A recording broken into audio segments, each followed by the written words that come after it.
एक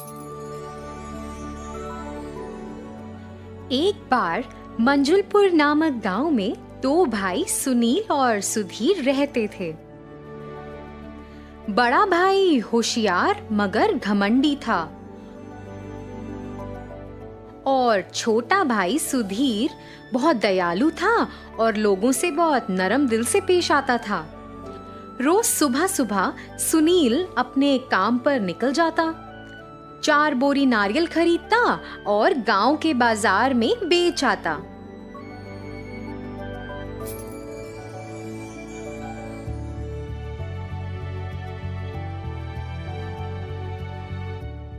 इस तरह वह पैसा कमाता था और अपने परिवार का खर्च उठाता था।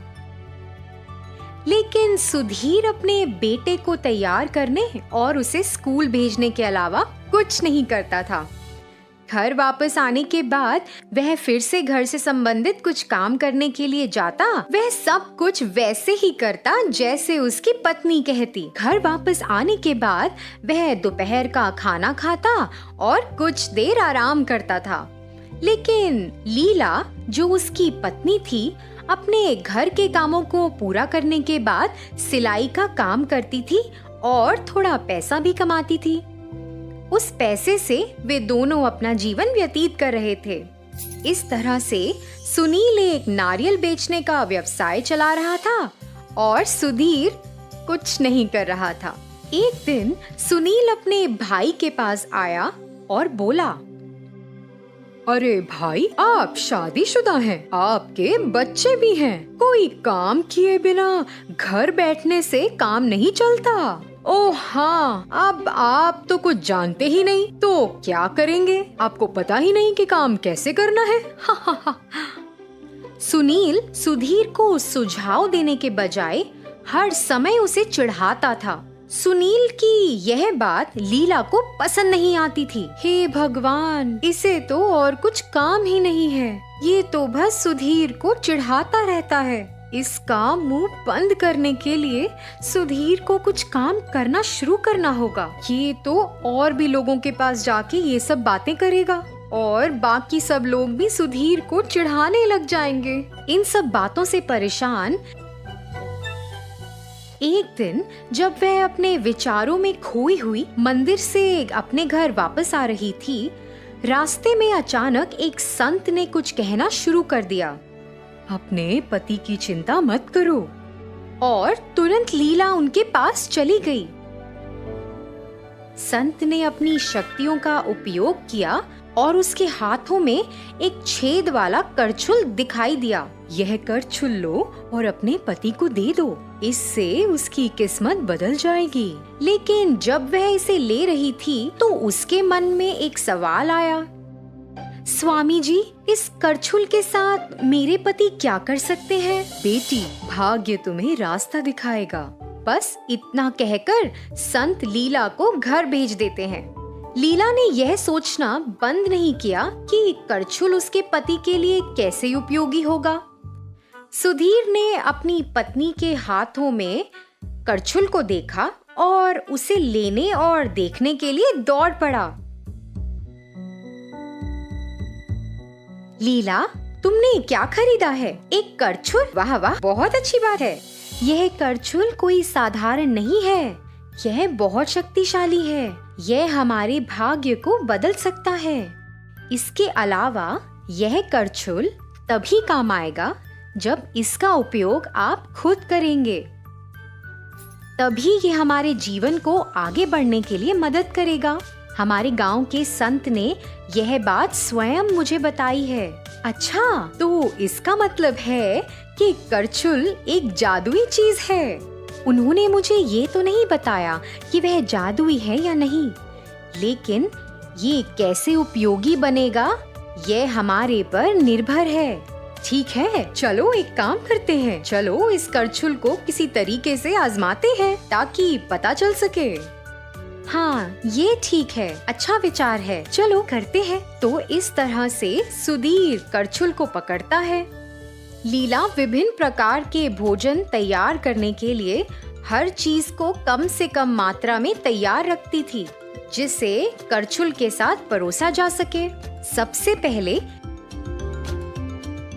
उसने समोसे को तलने के लिए गरम तेल में डाला। सुधीर ने समोसे को तलने के लिए करछुल का इस्तेमाल किया और उसे तेल से बाहर निकाला, लेकिन कुछ भी नहीं हुआ। उन्होंने मिर्च उठाई और तेल में डालकर उसे तलने दिया। इस बार भी सब कुछ वैसा ही था, हमेशा की तरह। तीसरी बार जब वह जलेबी बना रहे थे और तलने के लिए उन्होंने करछुल का इस्तेमाल किया।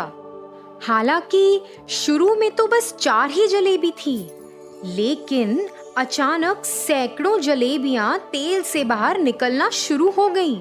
सुधीर और लीला दोनों इसे देखकर आश्चर्यचकित हो गए और उन्हें तब उस करछुल की शक्ति का एहसास हुआ।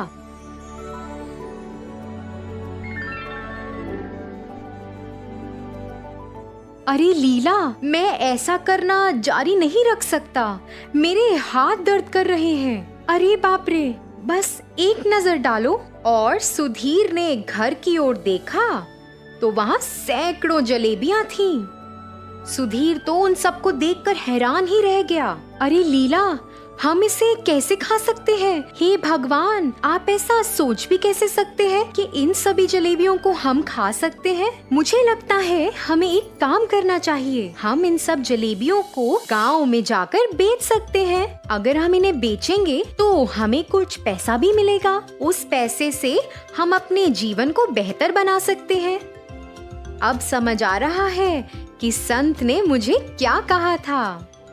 ठीक है, लेकिन अगर हम इस जलेबी को गांव में बेचना चाहते हैं तो इसका स्वाद बहुत अच्छा होना चाहिए, तभी गांव के लोग इसे खरीदेंगे।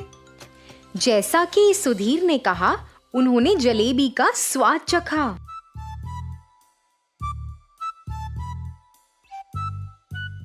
उन्होंने तुरंत तय किया और पहिया गाड़ी में गर्म जलेबी की व्यवस्था की और उन्हें बेचने के लिए गांव के बाजार में चले गए।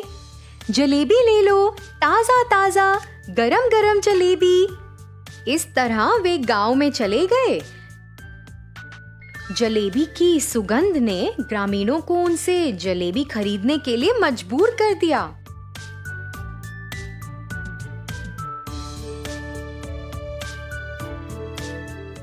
उस समय सुनील अपने रास्ते पर लोगों के एक समूह को देखकर सोचने लगा, अरे यह सब क्या हो रहा है? इतने लोग यहाँ इकट्ठा क्यों हैं? मुझे लगता है कि कुछ तो हो रहा है। वाह वाह, यही सही जगह है मेरे नारियल को बेचने के लिए। उसने ऐसा सोचा और वहाँ चला गया। जैसे जैसे वह करीब गया, उसने खुशी खुशी जलेबी बेचते हुए सुधीर और लीला को वहाँ देखा।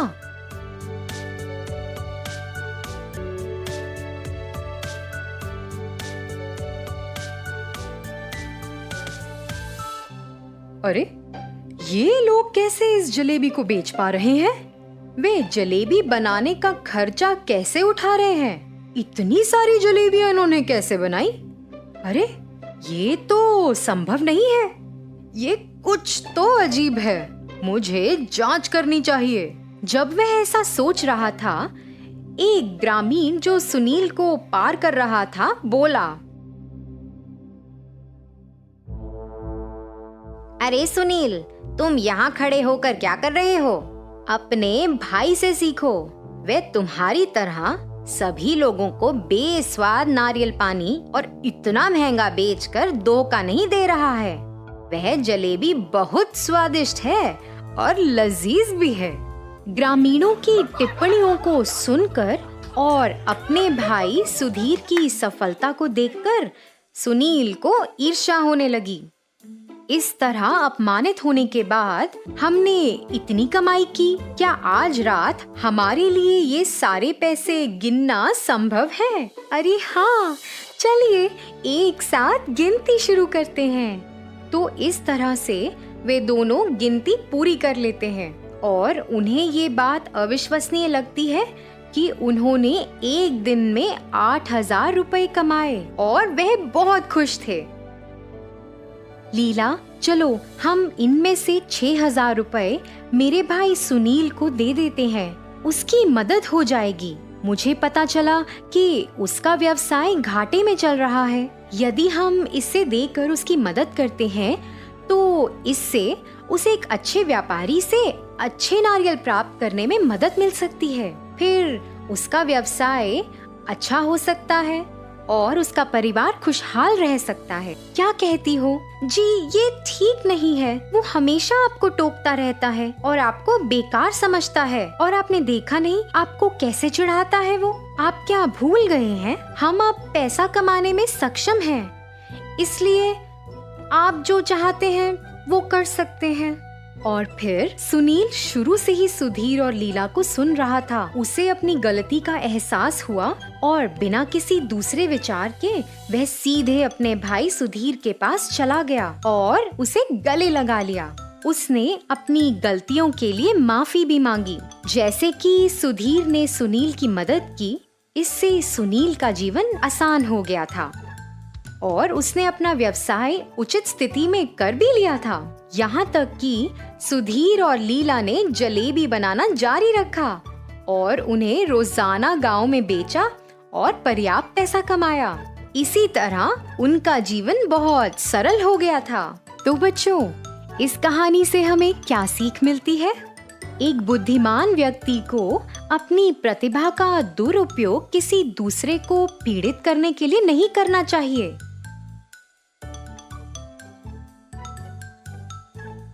हमें हमेशा विनम्र रहना चाहिए। बदले में आपके जीवन में सब कुछ अच्छा होगा।